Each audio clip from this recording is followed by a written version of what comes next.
रायगडच्या पाताळगंगा एमआयडीसी मध्ये अग्नितांडव पाहायला मिळालाय। एसीपीआर फार्मा कंपनीला भीषण अशी आग लागली। अग्निशामक दलाकडून आगीवर नियंत्रण मिळवण्याचे सध्या प्रयत्न सुरू आहेत। रसायनी आणि खालापूर पोलिसांची टीम घटनास्थळी पोहोचली। या ठिकाणी एसपीआर फार्मा कंपनीला भीषण अशी आग लागली आहे। रायगडच्या पाताळगंगा एमआयडीसी मध्ये अग्नितांडव पाहायला मिळालाय। एसपीआर फार्मा कंपनीला आग लागली आहे। त्या आगीची दृश्य आपण पुढारी न्यूजवरती पाहतोय। रायगडच्या पाताळगंगा एमआयडीसी मध्ये हा अग्नितांडव झालेला आहे।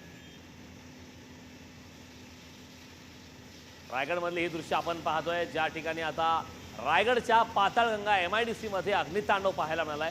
एसपीआर फार्मा कंपनीला भीषण अशी आग लागली आहे। अग्निशामक दलाकडून आगीवर नियंत्रण मिळवण्याचे सध्या प्रयत्न सुरू आहेत। रसायनी आणि खालापूर पोलिसांची टीम त्या ठिकाणी घटनास्थळी पोहोचलेली आहे। आता घटनास्थळी ही टीम पोहोचलेली आहे। त्या ठिकाणी आग विझवण्यासाठी अग्निशामक दलाच्या जवानांच्या माध्यमातून शर्थीचे प्रयत्न सुरू आहेत। त्याची दृश्य देखील आपण पुढारी न्यूजवरती पाहतोय। रायगडच्या पाताळगंगा एमआयडीसी मध्ये अग्नितांडव झाला आहे। यामध्ये एसपीआर फार्मा या कंपनीला भीषण अशी आग लागली।